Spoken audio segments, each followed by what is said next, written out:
About 2 or 3 years ago, I got out of my third horrible relationship, and I came to the conclusion that, there's a pattern here. Maybe I am part of the problem. Oh my God, who would have thought? And so I went on this deep dive of trying to figure out what is going on, because I am not a person who suffers from like horrible trauma. Like, my parents didn't beat me, or like I've never been like, trigger warnings, but molested or anything like horrible, like at least that I know of. And so I was like, what is going on? Like, I'm not someone who suffers from horrible trauma, so like therefore there can't be anything wrong with me. Think again. Then I discovered attachment styles. Now, attachment styles do not have to be caused by quote unquote trauma, right? It doesn't have to be a horrible traumatic event for you to develop a anxious or a avoidant attachment style. There is 4 attachment styles that I learned about. Okay, so we have secure, that's the goal. Then we have anxious, that is me. Then we have avoidant, which I have recently learned a little bit more about after getting into a new relationship situation. Stay tuned. But then there's a 4th one called like disorganized, and that's when you have avoidant and anxious at the same time, kinda. And that's something that's like a lot to unpack, and we're not gonna unpack that today because rarely ever does someone have that. So if you're like confused which attachment style you have, you're probably just secure, but you have other problems. So don't think into that too much, because this is not something that needs like a diagnosis. Also, you don't need to go to therapy to fix this. I did not go to therapy, and I literally night and day, like I have completely switched my attachment style. You still feel it, okay? Like, it doesn't just completely go away 100,000%. At least it hasn't yet for me. You still feel the effects of your attachment style after you've healed it and became aware, but it gets way better, and you learn to not act upon your desires that are caused by your attachment style. So what is anxious and avoidant attachment style? Both of the insecure attachment styles stem from a underlying fear of abandonment, but they manifest in equal and opposite ways. Okay, so anxious people tend to want to be closer to their partner to create certainty that they will not be abandoned. Okay, so whenever their partner needs some space or isn't being really affectionate or doesn't reassure them constantly, like, I still like you, I still like you, I still like you, like, don't worry, everything's okay, I'm gonna see you tomorrow, everything's perfect, I love you, I love you, I love you. Like, when they're not constantly obsessing over you, when they need space or they stop reassuring you, you start to freak out, you start to spiral. They don't like me. What is wrong with me? What did I do? What did I do to offend them? When in reality, they might just be like eating fucking dinner with their family or something. Like, they're not even thinking anything bad about you at all. So for me, in my early relationships, I ended up being with people who had problems, weren't really meant for me, weren't ready for a relationship.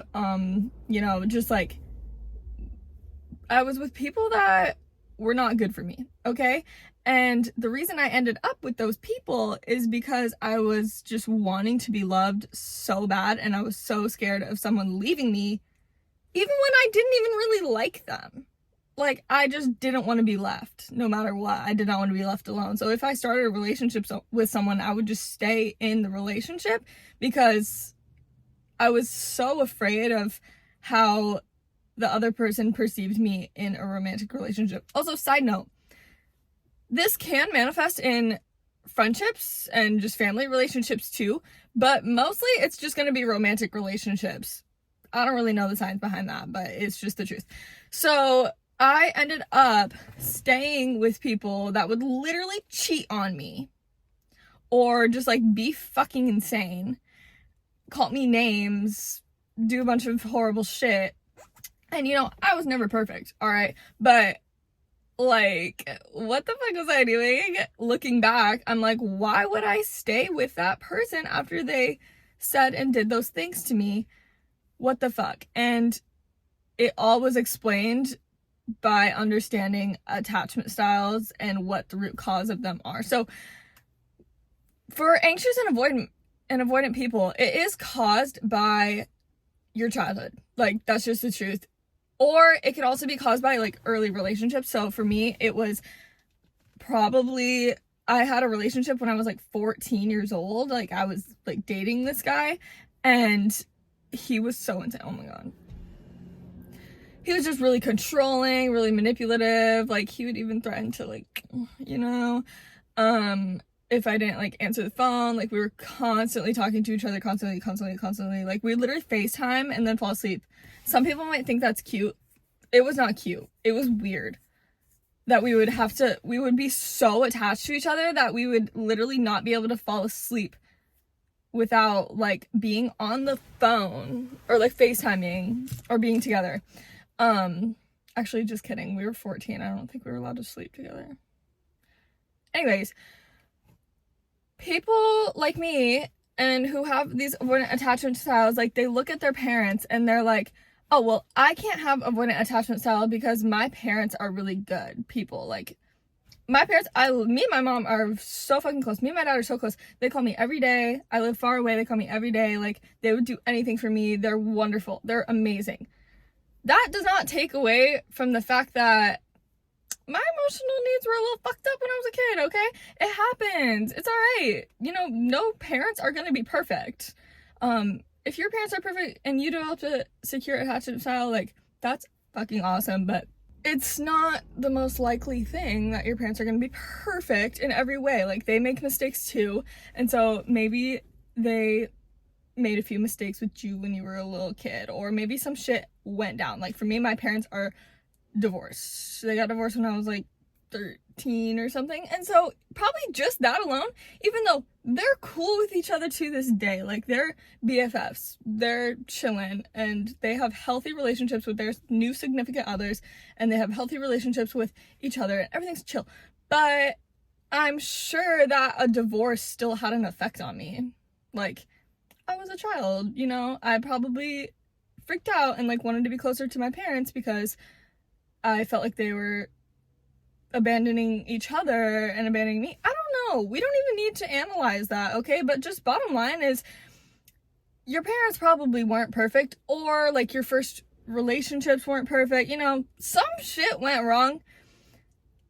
Everyone's gonna tell you need to analyze and figure out exactly what happened to you, those exact memories, blah, blah. And you should try to figure that out. But if you can't pinpoint exactly the moment that you developed this attachment style, like, don't worry about it. It's going to be okay.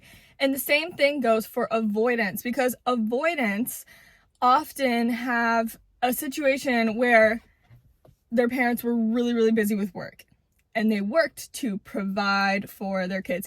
And so, you know, that they made it well aware that we do a lot for you. We do so much. We work so hard. We are so exhausted. And because of that, you developed this thing where you didn't think you could go to your parents for emotional help, I guess, because they were so busy. They were already doing so much for you. They were providing you with such huge amounts of support in every other aspect. Like, in your schooling, they would help you with homework. They would make sure that you were achieving high things and providing you with like monetary, you know, shelter, food, everything. And so whenever you felt a negative emotion, you never wanted to go to your parents because they were so busy already taking care of you. They were already doing so much, and you didn't want to add on to their stress that they had. Or maybe, like, if you're an avoidant, maybe you went to your parents and they were just like, you're fine. Like, get over it. Like, why don't you go in your room and try to calm down?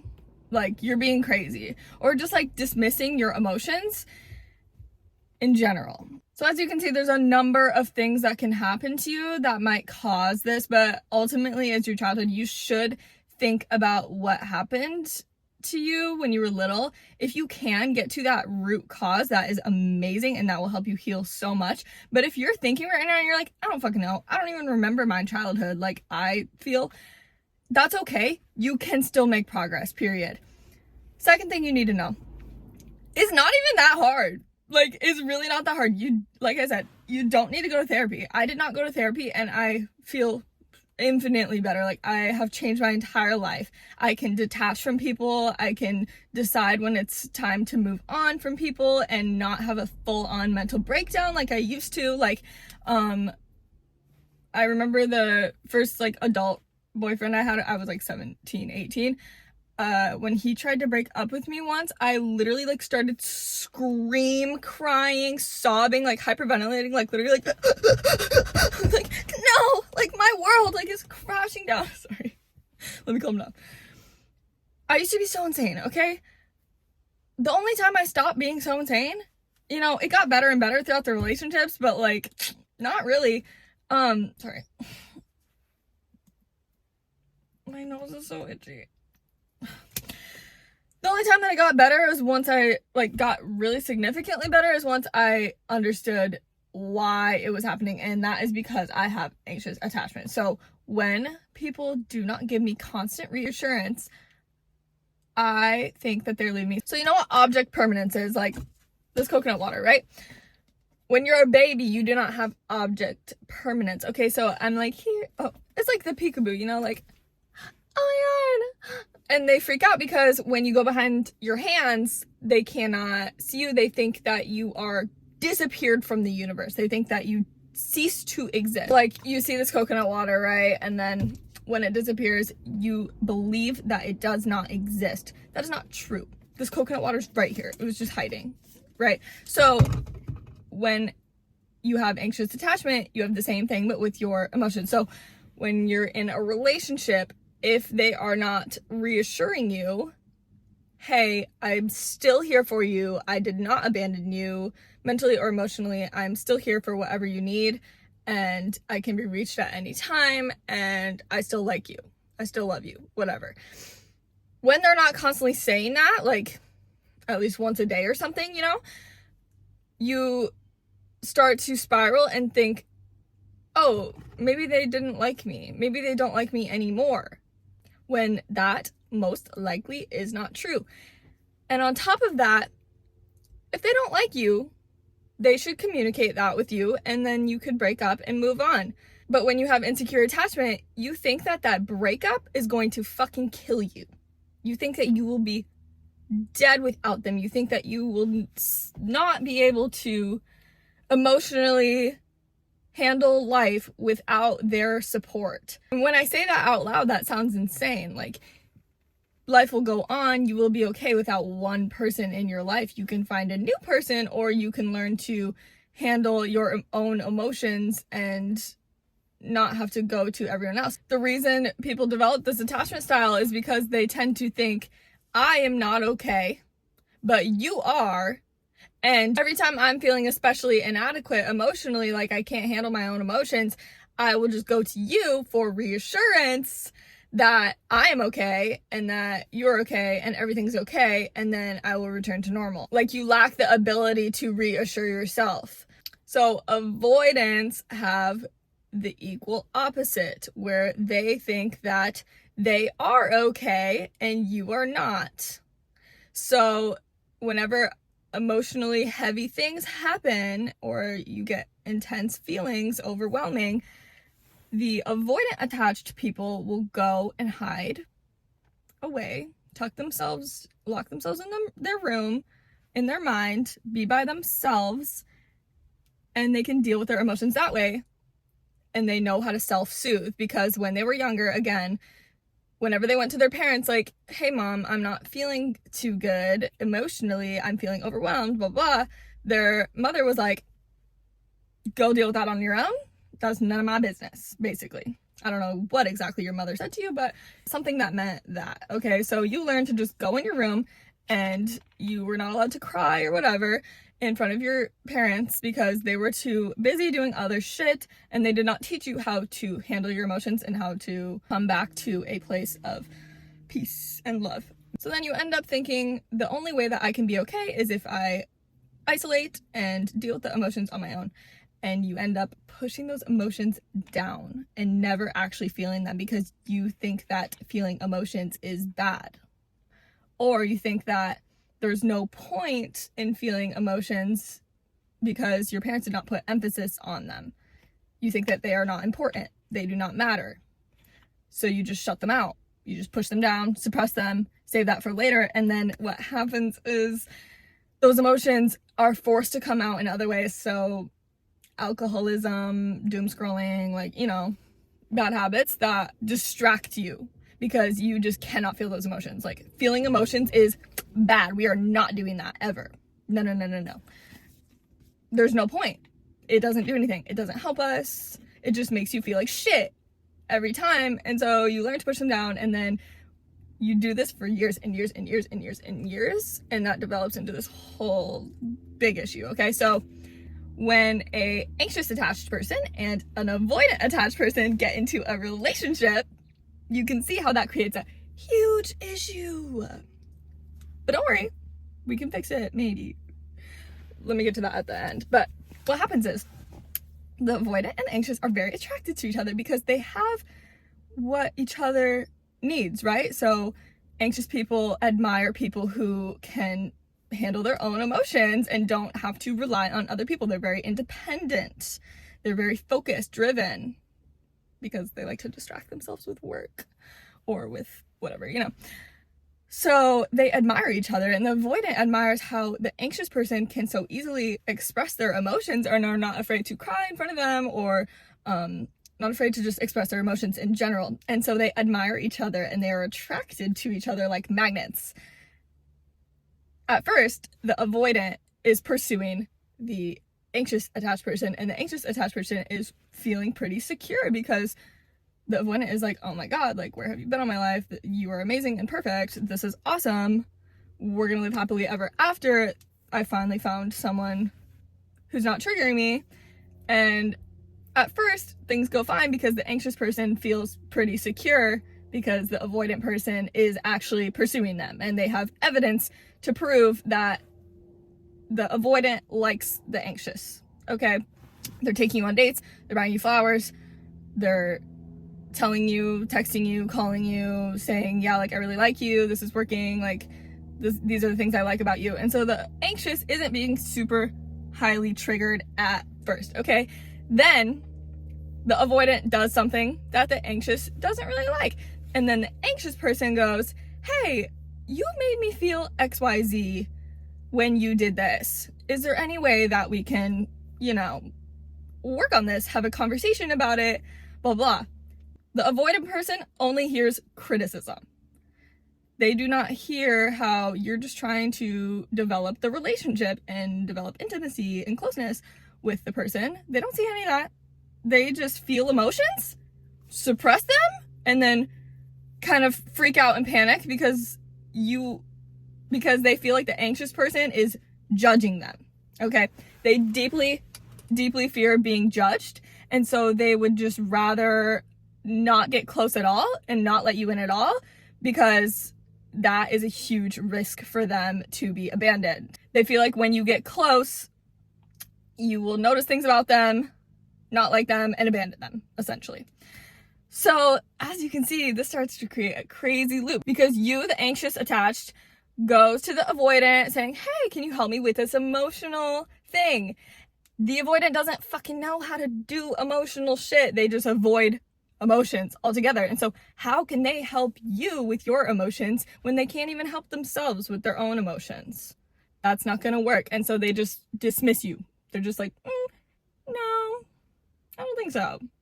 That's not gonna work. And so as you keep trying to go back, you know, at first it might be a minor issue because you barely know each other, and then it starts getting deeper and deeper and deeper and deeper. And then they start to avoid and avoid and avoid and avoid, and they might not know why, but eventually the avoidant is going to convince themselves that they don't like you because they don't feel the same emotional connection that they did at the very beginning when it felt safer. Now that there's a lot of intimacy and you're asking them to do a lot of things that they do not know how to do, like help you through your emotions, they're gonna start to freak out and they're gonna start to convince themselves that they don't even like you, so that they don't have to deal with their own emotions, and they definitely don't have to deal with yours. They're gonna think you are too clingy, and you're gonna think that they're too avoidant. And so you can just go in this loop forever and ever and ever and ever and ever and ever if you want. Or you can both realize, I have avoidant attachment. This is what happens when you do this. I get triggered when you do this. My emotions start to get really intense whenever you do these actions or say these words, or don't do these actions or say these words. And then when the avoidant does something that triggers you, like changes up their patterns in communication, instead of freaking out and being like, fuck you, dude, like, I need you to text me and call me. You're so rude for not calling me. What the fuck is wrong with you? Instead of doing that, you can be like, hold up. My anxious attachment is screaming right now. Let me take a deep breath. Let me journal. Let me drink some tea. Let me go and work out. Let me like fucking chill for a second. And then when I'm back in a logical state of mind, then we can maybe address this, or maybe we don't need to address it because maybe I'm in the wrong. Maybe I'm being crazy. Maybe I am just feeling a lot of emotions because this person triggered something from my past or from my past relationships, my childhood, whatever, where I previously didn't get what I needed, but that doesn't mean they're not willing to give it to me. And let me just take a deep breath and figure out how we can fix this. Can I fix this on my own for once? Do I need someone else to fix my own emotional problems? I am responsible for my own emotions, okay? And so once you figure that out, you can calm down. And then if it needs to be a conversation where the person did actually disrespect you, then we can say that very, very, very calmly and politely. We can go to the person and be like, hey, I am feeling this emotion, and I was just curious if you would be willing to help me through that, and maybe we could come to an agreement on how I can help myself and how you can help me feel less of that emotion in the future by doing XYZ, whatever, you know, having a normal, healthy adult conversation instead of going to the person and being like, wow, you are so rude. What the fuck? Why would you not call me? You said you were going to call me. Fuck you. You know, like, let's not be so aggressive. All right? Relax. Everything's going to be okay. They probably were just like chilling with their family, or like something came up and they just either forgot, you know. That's not the nicest thing to do ever, but like, relax for a second, girl. What the fuck? You're acting a fool.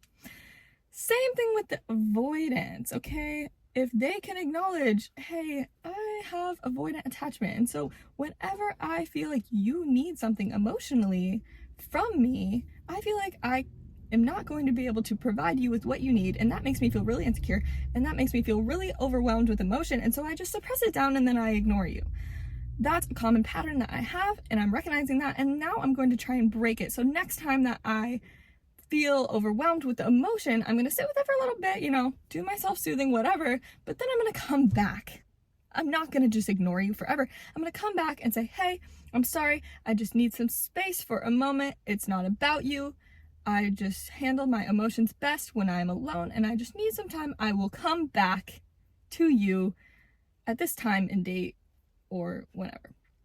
And so we start to learn how to communicate with our partners.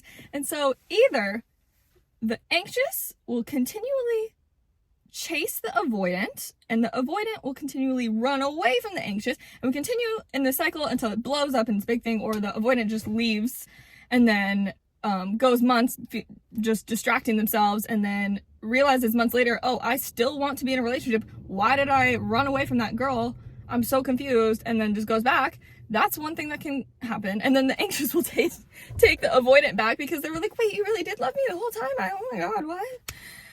And then you keep repeating. You get back together. Everything's fine for a little bit because we're not going deep into emotions. And then the second that the anxious person asks for something from the avoidant, a person that requires them to handle emotions in a proper way, the avoidant will run away again, become really distant, and then eventually break up with the anxiously attached person and then come back, whatever. And that can just go on for years. I don't know. I don't know how long it could go, however long y'all can make that work, but it's not truly working. No one's happy. Or we can both realize that there is a problem and we can figure out what is causing the problem, your attachment style, okay? And then we can work to heal that. And you don't even have to go to therapy. You can read a book. I read a book, just one book. I only read one fucking book, literally one. It was not that hard. You can read one goddamn book and change your life forever, okay? It's called Attached by Amir Levine and Rachel S.F. Heller. And I think that's right, I don't know. That book just explains like what it is. And that's honestly all you need to know. All you need to know are like, what are the patterns that are caused by all this fucked up shit that happened to me? And then you can just consciously decide to break it. So every single time you see the pattern manifesting itself into your relationship, take a step back, be like, whoa, that was crazy. In the moment, I felt like I was in the right. Like I was 100% valid for everything that I was feeling and saying and doing. But now that I've taken a step back, I realize that is a pattern of my attachment style that I read about in that book. And I'm aware that it is not my fault that I'm having these issues, but it is my responsibility to change it. And so then you can take a step back and take a different action. Don't do the same thing that you did before. So for me, it would be not going to my man and being like, why didn't you text me? You're so rude for that. Can you please call me right now? Call me right now. Call me right now. Oh my God, what the fuck? Like, just like freak out. And I can just take a step back again and I can go do what I need to do to cope. So like, you're gonna have different things, you know, deep breaths are just the simplest thing. Just take some deep breaths and then wait some time, and then we can come up with a logical solution to the problem, or we can just let it go also. So if both partners can do that and genuinely work on themselves and genuinely become aware and say, hey, that was my bad, you know, I'm sorry that I reacted that way. Next time I'm going to react this way instead. Does that work for you? Yes, it works for me. No, it doesn't. Can you do it this way instead? Whatever. Have an adult conversation about it. If both of you can do that, it's going to be beautiful, because then you meet in the middle and then you're both securely attached in the end. So it can either destroy every part of you or heal every part of you. Isn't that beautiful? The circle of life. But if both parties are not willing to do that, then that's not gonna work and you gotta leave. And if you're anxiously attached, that's very, very difficult to do. And if you're avoidantly attached, then just leave. You'll be okay.